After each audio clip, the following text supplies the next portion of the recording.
When large jobs require moving massive amounts of snow, get the work done quickly and efficiently with the Western Pile Driver and all-new Pile Driver XL pusher plows, both featuring Trace Edge technology.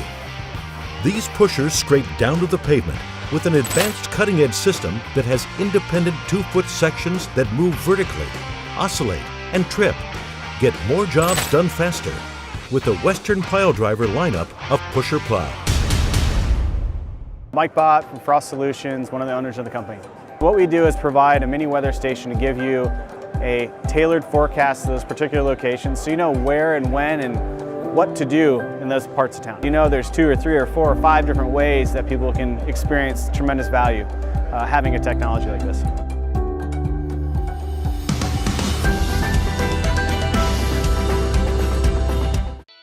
Welcome to the Entrepreneurial Journey with your host, Dave Westcott. The Entrepreneurial Journey is a weekly podcast that streams live every Tuesday at 9:15 a.m. Pacific on Dave's YouTube channel and LinkedIn profile. Now here's Dave with this week's episode. Good morning and welcome to the Entrepreneurial Journey. I'm your host, Dave Westcott, and this morning I have with me special guest Jennifer Walth. Good morning. Good morning. I was going to kick right into the intro there in the bio, but you know, when I do the last name, and this is the number one thing that stresses me out all the time is getting the last name right. I had a little pause because we practiced it before, and then I was like, okay, did I do that like I said that? You did. It was great. Now, the interesting thing is my last name is Walth, right? Like, it's pretty simple, 5 letters. So my son was playing tournament baseball over the weekend, and they announced them as Coburn Wrath. Do you know how cool that is? Wrath. Bring it. That is kind of cool. That is kind of cool. What age is he? 9. He's a 9-year-old, so he's playing kid pitch. Yes. Yeah. Okay. And how's he doing? So their team actually did really well. They were in the district, so they were basically in the Little League All-Star Championship game, and they made it the furthest West Bend team that made it in the tournament. So they made it into the semifinals. Wow, so that's very awesome. Exciting. Congratulations. Yeah. And I do like the last name, and I want to make sure everybody knows who you are. So I'm just going to give a quick overview here. Jennifer is the advertising manager for Douglas Dynamics. Douglas Dynamics owns Western, Fisher, SnowX, and some other things. Jennifer is an experienced advertising manager who has worked in various marketing roles at companies such as Douglas Dynamics, DSHA, Briggs & Stratton, Manitou Group, and Gale Company. Jennifer has expertise in creating digital strategies, executing brand refresh projects, managing dealer co-op programs, and developing comprehensive launch and promotional materials. Throughout their career, Jennifer has demonstrated strong skills in marketing and brand management. Recently, Jennifer was appointed to the board of directors of the SIMA Foundation. Congratulations on that, by the way. Thank you. I'm very excited about that. You know, the funny thing is, have you ever seen that movie, The Anchorman? I have. The Anchorman is hilarious. Sometimes when I'm reading the bio, because I can't memorize all that information, and I'm not good at reading the teleprompter, what happens is, like, I feel like they could almost put anything up there and I would read it. You know, because sometimes I'll even read typos. And it's like one of the things that stretches me out, like, you know, because we were just going through this and throughout their career, you know, and I was thinking, and it should have been her career, but it was there. And you know, so I just knocked it out of the park and said, if it's on the page, I'm going with it. Even though I know it's wrong, I'm just going with it. So that's my Ron Burgundy moment. It sounded great. And you know what? It was all true. Other than the one maybe slight typo, all of that is mostly true. Well, as long as it's mostly true, we are, you know, we are doing more Ron Burgundy with a news publication. What we shared today on the news is mostly true. So that's exciting. SIMA Board of Directors for the Foundation. Congratulations on that. Thank you. SIMA is a fantastic organization. I think for the broader listener group, Mr. Westcott here is actually the president of the SIMA board of directors. Yes. And the SIMA Foundation is an offshoot of the main SIMA association that is really looking to focus on education, awareness, and outreach. And the Snow and Ice Management Association is just fantastic, and what they're looking to do for what's relatively a very small group of people that acts a little bit like a family. How do we go out and make people know how amazing snow and ice removal is? And also just the amount of impact it has to safety, society, the broader environment. There's so many pieces that the business operators in our market and our industry have to deal with. And SIMA really looks to be able to meet those needs regardless of size. Entry level, mid-sized, large company looking to kind of, bring people together with multiple operators. So it is a heavy lift, and it's exciting to be a part of that. It is fun. And I love what the SIMA Foundation stands for, just in terms of, education and best practices and helping to create benchmarks. Because I think one of the things that any, company struggles with is, where am I in relation to everybody else? Am I doing things right? Am I doing them the right way? How much should I pay my people? What are other leaders doing? How much should we charge? Not that you get it. There's no price fixing or price sharing. And SIMA's very good about saying, hey, never share pricing in all of the, events and media and everything that goes out. But I love that it's helping to create benchmarks because, I think that's really powerful for us. And it's also really powerful to do research. There's so much research around salt sustainability. There's so many of those things around slip and falls, or, what's the best equipment, out there. All of those things I think are really, really important to us. So I'm glad you're on the board, and I think that that's an exciting thing. And speaking of the best equipment, you were with Douglas Dynamics, and we are big Western fans. We're fans of the Western, and we like to think it's the best equipment in snow. That's our personal view. We do a lot to make sure that that's the case. That's your feelings are not by accident, right? And as you mentioned with benchmarking, that is huge and very important to Douglas Dynamics and Commercial Snow and Ice, which is the division that Western Fisher and SnowX hail from.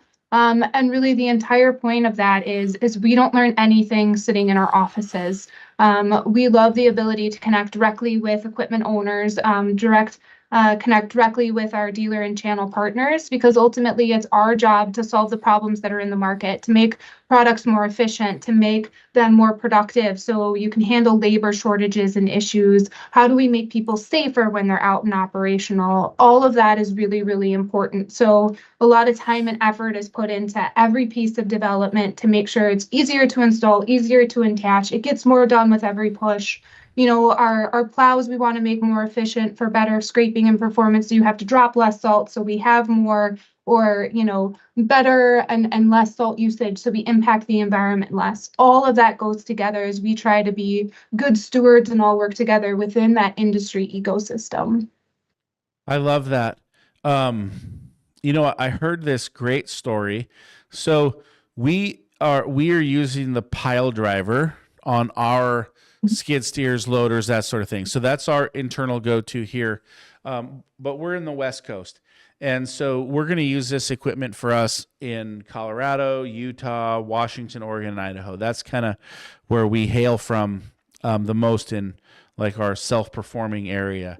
And I was talking to another gentleman on the East Coast, and they're big Fisher guys. They love Fisher. They use a lot of Fisher products. And they got the Storm Box, and I think that's the name of it, right? If I want to make sure I'm getting it right, they picked up the Storm Box, and one of the things that they did was when they got the Storm Box, they had it out in the field, and as one of the wings was touching the curb, it would bend in a little bit, and they said hey, they went through, a storm and they noticed that, and they sent the information, to one of the engineers at Douglas or Fisher at their contact. And they told this amazing story about how, man, they were right on the phone. They were talking about what was going on, and they actually made an adjustment, and they actually fabricated and made parts specifically to solve that little problem that they found out in the field, or that this provider had out in the field. They shipped it to them. They made sure they knew how to get them installed. And by the next storm, bam, they were up and rolling. And that level of customer service, that level of just, it doesn't matter if it's one storm box or 10, but this team was listening, and they were saying, wow, that's great field feedback. And they made an adjustment to a piece of equipment. And then they also took that piece of advice and they rolled it out, and on the new boxes that are coming back, that adjustment is actually made. And I love that from a customer service experience, because in equipment, so many people just don't care. Like, if something doesn't work, it's like, oh, well, good luck. Thanks for buying our equipment. But you guys took the product, you looked at the product, and you looked at what the vendor in the field said, and you said, yeah, let's make this everything it needs to be. And I think that's just a testament to what an amazing brand Fisher, Western, so on and so forth is, because that's game changing, but that also builds that customer loyalty for life. And I love that about the brand. Can you share what drives that passion for innovation and customer service, and what that looks like at your company? Yeah, I mean, I think the biggest thing is the commercial snow and ice side. There's really that understanding and that connection to why do we do what we do, right? And we have the people that are buying and using our product, they're making their living off of doing this product. And we're not talking about, the cushy hours of 8 to 5 where you can plan your week and make sure that you can pick up your kids at the end of the day. And we are talking about when the snow hits, they have to be out and ready to go. It's difficult to plan for. Sometimes that means being out 36 to 48 hours in a row. We have visited contractors that have, their eyes are black and blue underneath because they have been awake that long. And at the end of the day, they're making an investment in that product, and they expect it to work, and they need it to work so they can carry out the promise that they gave their customers. And so when we sell product, we know that that is going to be used in rough conditions at all times of the hours, and we want to get that person home safely, allow them to service their clients, and get back in bed as quickly, or drinking coffee, or wherever they would rather be. And so when we hear where a product isn't working how they would want, or, hey, wouldn't it be cool if, that is really important to us, because that's why we do what we do. And whether that feedback is coming directly from an end user or in from our channel partners, that is, we love the feedback, and there's no point in asking for feedback if you're not going to do anything with it. Right. So, we have our Fisher brand last year just celebrated 75 years. So it is 76 years old. Actually this year. Western will be 75 years old next year. And all of that power and acumen of that truck plow product line, we were trying to bring across with us and move and follow the industry as it diversifies. Right? Operators are starting to need to get bigger and bigger equipment, starting to, go out into the skid loader space, and we're having to adapt and change and try to take a lot of our know-how and see what translates, but also learn a lot too. And that really comes from listening and being close to the people who are using our product and helping us develop that. So, I mean, I guess that's the other piece of when you choose to purchase Western or Fisher or SnowX products, you have a voice in that design, right? We want to hear from you. Yeah, that's awesome. I love that. And I love that it makes an impact, because when you feel heard, it's just like, oh yeah, these guys take care of me. And the thing is, like you said, when we have a snowstorm, like it might only snow 10 times in a year. It might snow 20 times in a year. If it snows 20 times in a year, that's a big snow market. That's only 20 days or 25 days of work. We have to make our entire year revenue in that very, very short period of time.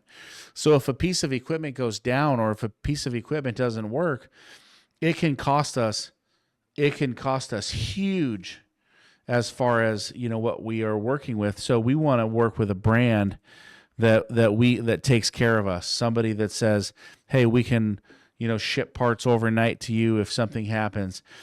Snow plowing is a violent sport, I like to say. So, within that, we need equipment that's meant to help to hold up to, violent conditions. And I love what you've said about Western and Fisher and SnowX and everything that you guys are putting together there.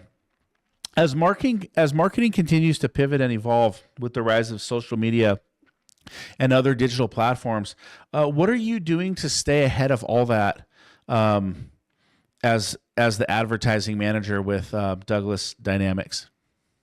Yeah, I think the biggest thing with just the changing world in general is to really understand, who are you building and selling your product for? Who is your reason for existence? Because when you can understand who that is, and I mean, sometimes it's more than just one group, right? You need to segment and really understand the needs and the drivers for each of those groups that you're doing business with. And then from there, you need to figure out what's the best way to talk to them. What's the best way to find them? I try, and our team, we try not to chase technology. I think that can cause failure really fast. Don't just run to the trendy platform, because if you don't really understand why you're there and the type of content people are looking for and the type of person that you're going to talk to there, you're not going to succeed. And so that in the world of social media, I've been with Douglas Dynamics about 4 years. When I started, we had actually received a recommendation from our advertising agency to walk away from LinkedIn. You don't need to be there. We're not performing well there. So our team took a step back, and we actually started to identify and figure out, who are we talking to on each of our social channels? Who's on LinkedIn, who's on Facebook, who's on Instagram. It was really interesting, because what we started to find was, when we go to Facebook, where we do really, really well, we're talking to a lot of single owner operators. They're trying to understand, there's a lot of Facebook groups and interest groups, user groups. But when you get into something like LinkedIn, you have a lot of business owners. They're there because they're trying to actually build their business and attract other clients. They're trying to build out their contract portfolio. And so when you're posting the same content that you're going to talk, to someone on Facebook with, it's not going to land. So a lot of times it's almost always making sure that your content strategy aligns to the platform and who you're talking to there. And so if you start with your core target audience, the rest is going to follow. Wow, that's really good insights. I mean, those are great insights for anyone in business. Any entrepreneur can take those and say they can kind of use that. I love that, because it's almost like split testing or A/B testing, where you're saying, this isn't working well on LinkedIn, even though there's a lot of people on LinkedIn. This is working really well on Facebook, but maybe we want to attract some of those larger owners, or maybe we want to attract some of them in a different way. That's really, really interesting. Talk about marketing in the snow industry as opposed to other industries you've worked in. What specific challenges has it presented, and what have you learned? So it's sort of interesting in a way. I started my career at Gale and Manitou compact equipment, selling the actual vehicle. And so with that, there's a myriad of industries. There's construction, there's agriculture, there's, snow and ice. There's just a ton of different industries, and it's really difficult to know all of them well. So it was more of, hey, here's our product. And then there was almost each industry had to kind of determine how that vehicle would best fit. I then moved into lawn and garden, commercial landscape with Ferris, with Briggs and Stratton. That was a lot of fun, because that was the first time I got to dig into an industry. And that piece, there's a lot of hustle and bustle. You, very similar to the snow and ice industry, have, everybody from a single owner operator all the way up into, a multi-regional national company that is looking to create standards and deliver service across multiple regions. And I thought that was a complicated, right? It rains, all of a sudden you have to change your whole contract or your schedule and try to fit everybody in. And then I came into the world of snow and ice. Snow and ice is, I will say the green industry tends to also be a little cutthroat, right? There's not, there's a lot of a spirit of competition there, and they're very okay with that. I think they Right. thrive off of that. So then moving into snow and ice, it feels like it is much more, it is a family. There's a competition, but it's more of what you would see with a sibling rivalry than anything else. It feels like when everyone's selling contracts, there's a little bit of that, back and forth. But then once the season starts, if somebody needs help, if somebody wants to, get a best practice, people are more than willing to share. There's just this brotherhood and sisterhood that if you choose to come into this industry and if you're going to invest and try to understand and do best practices, we're all going to help you. You're probably a little sick to be here. We probably need to examine your head a little bit, but everybody kind of hugs them, right? And says, this is the industry that we're in. And that is, I think broader too, with just the suppliers that are in the market, the kind of the tangential and parallel industries that kind of surround our snow and ice, world, but it just feels very much like a harmonious ecosystem. There's also the piece where there is no time to waste or spare. Like when the snow hits, you have a very short period of time to get your clients taken care of, open, so they can safely service the customers that are coming into their market. I think that and that's just the pure spirit of it. I think that, especially why SIMA is so important to me and some of the industry groups is that, a lot of times you have people that start out as small businesses and then they grow throughout.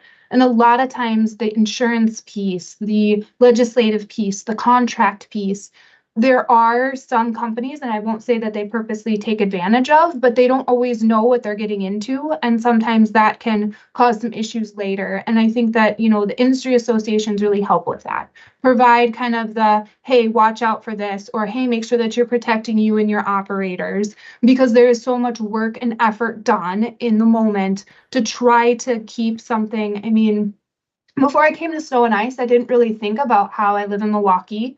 It'll snow, 10 inches, and I get up at 6 a.m. and everything's clear, and I can go through the Starbucks, I don't drink Starbucks, it's McDonald's, Diet Coke. There you I go. go through and get that, right? And nothing stops for me.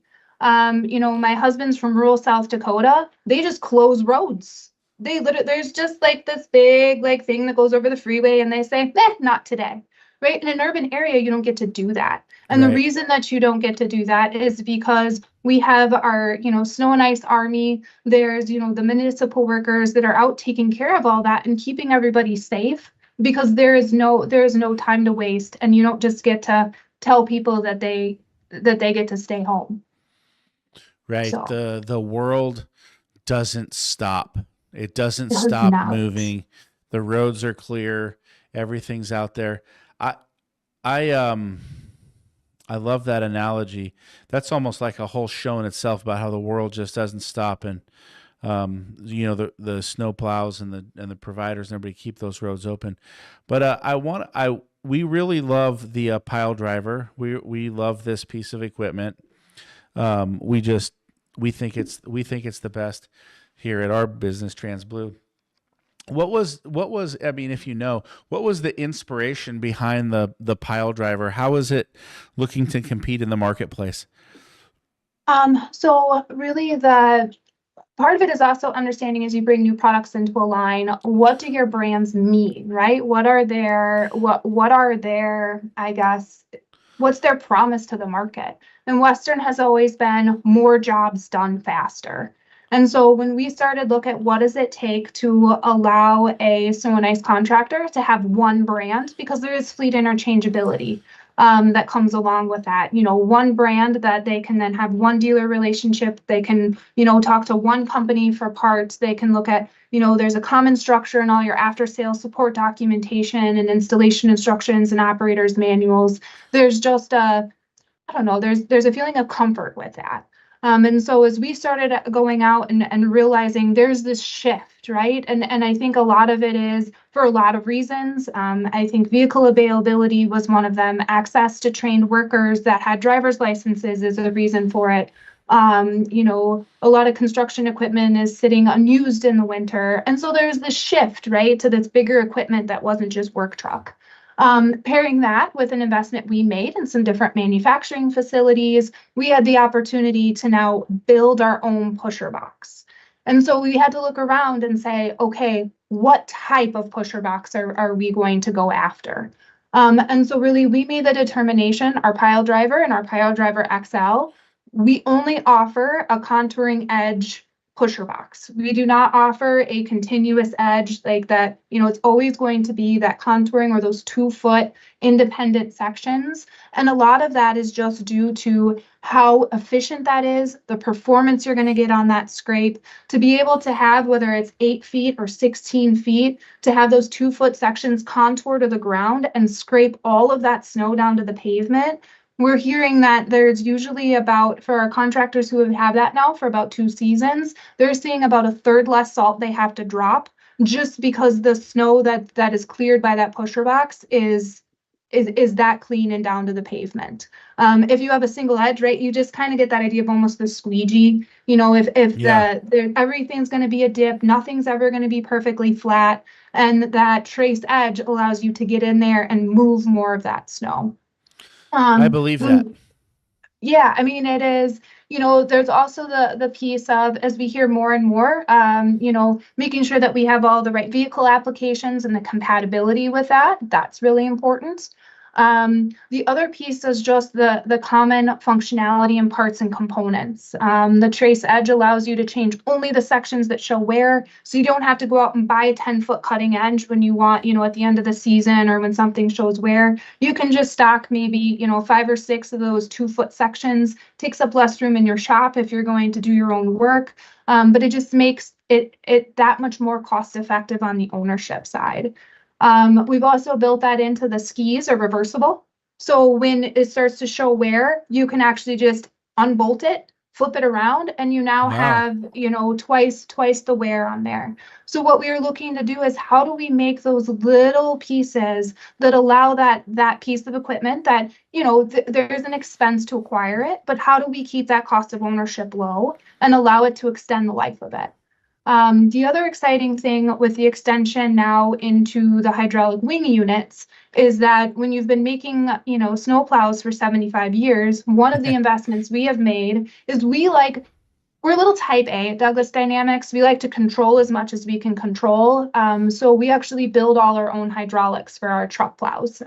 We actually build those in Milwaukee. And so those same hydraulics that, a lot of contractors have likely used on their truck plows with Western Fisher and SnowX is the same hydraulic systems you're going to find on our new pile driver XL. So once again, that commonality, that ability to, stock a limited number of parts and have the maximum benefit to that is always in the minds of our engineering and our product management and design teams. Wow, that's amazing. You've done a great job with it. There's so many bullet points to pick on there. I love it. I think for me, I love the articulating edge. I think that's fabulous because that kind of falls in line with the mission, more jobs done faster. Because you don't have to go back over an area and scrape it and scrape it and scrape it. Like you're getting right down to pavement. You're getting the unevenness done and great stackability. So you're able to move through the parking lot or the drive lanes or whatever you're plowing faster. And then I love a third less salt, not only from just it makes you more efficient. It makes you more profitable because if I can use 30% less salt, but I'm still charging the same price, right? Like I'm not going to reduce my costs. I just made 30% more money. So now I'm a more profitable snow contractor when it comes to applying my salt after a storm. But also the environmental impact is huge because now I'm not putting more salt, more de-icer. I'm not putting more product into streamways. And so now I'm more environmentally efficient, which I think is amazing for all of us because, the salt and all of that has the big effects on our water bodies. And so not only is this particular unit, helping us get jobs done faster, it's helping us make more money. It's also helping the environment. And so I think all three of those combos are a win-win. And it's also priced very competitively. So it says, hey, listen, this is a superior unit. It's tough. We know the guys are going to run into things. We know that those things are going to happen. We're not going to deny them. And we know that we've got a good piece of equipment that's out in the field that's going to get the job done. And we're going to do it from a more profitable, more environmental standpoint. And I think those are things that you sell to your customer. Like, we can put 30% less salt down on your property, and we will be, impacting streamways less than our competitors. Yeah, and one of the things that we have heard too is there's also some benefits to the property owner for that. We've actually, heard from some people that they had to clean their mats less because they had less salt being tracked into the property. And so that's one of those pieces where when we as an industry start to do better, sometimes the clients or the owners of those properties start to see some of those benefits. And those are the pieces that, from an education standpoint, a lot of property owners say, we want to see it. We want to hear the crunch because they feel better about that. They feel like their property is safer.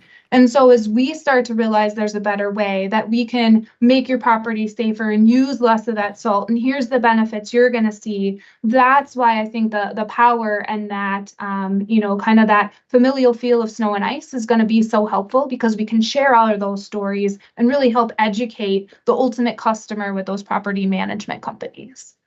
I love it. I love the product. I think it's the best on the market. Man, that was a fast 30-minute show. Like, that was gone in a blink of an eye. That means I had a good time. What final thoughts would you leave for our audience today? What would you share with them? Yeah, I just, for me, first of all, marketing is amazing. So when you're going to have a great product and you're going to be able to have, a great company culture and you employ great people, tell everyone. Being great and telling no one is a really bad idea. So any way that you can possibly do it, shout from the rooftops. And, hopefully all working together, through SIMA, through, our industry associations. Snow and ice is an amazing industry. We shouldn't be an accidental stop that people don't leave from. We should be a destination. And I think working together, we can make that happen. That's awesome. I love that. And I love how that helps. What's one thing, while we've got you here, we're going to break into your marketing genius.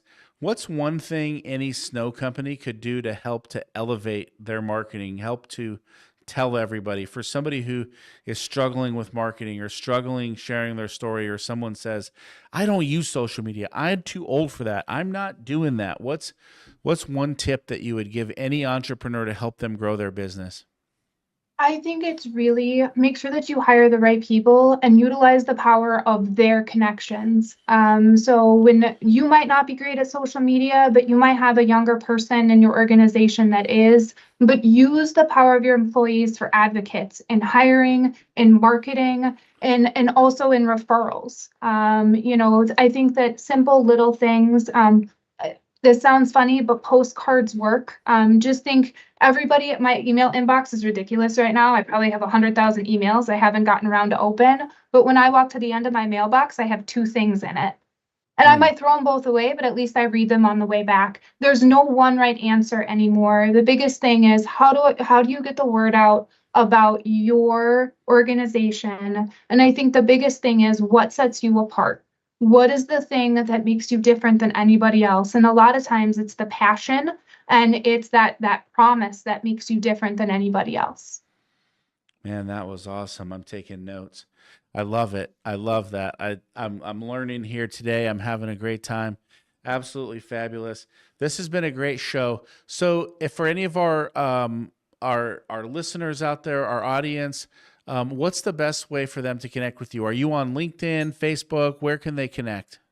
I am on LinkedIn and I'm also on Facebook, but I'm way more fun probably on LinkedIn, because on Facebook, you're going to see a bunch of 9-year-old baseball pictures and 12-year-old softball pictures. So, all right, so LinkedIn's the spot. Yes. LinkedIn's the spot. I'm also on LinkedIn. It's the best way to get a hold of me. You can reach me directly there. Send me a DM. Subscribe to our YouTube channel. We are on Apple Podcasts and Spotify. If you like this episode, give us a like, give us a share. And listen, if you're in the snow industry, go and check out some Douglas Dynamics equipment. Go check out SnowX, which we love. Go check out Fisher, go check out Western, check out their products. And if you've never used it before, give it a whirl, give it a try. Throw it on your truck and compare it with whatever else you might have out there in the field today. We love it. We're believers. We've drank in the Kool-Aid. Hopefully it's red Kool-Aid because we like the red Kool-Aid best. And there you go. We love Western. We love Fisher. So check it out. Give them a shot. And I think that you'll be very, very happy with what you put on your truck and your equipment today. Check us out. And I am Dave Westcott. We are going to be back 9:15 a.m. Pacific Standard Time next Tuesday.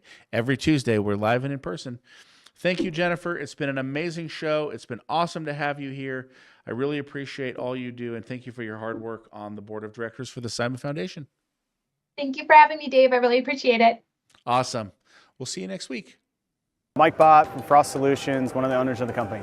What we do is provide a mini weather station to give you a tailored forecast to those particular locations so you know where and when and what to do in those parts of town. You know there's 2 or 3 or 4 or 5 different ways that people can experience tremendous value having a technology like this.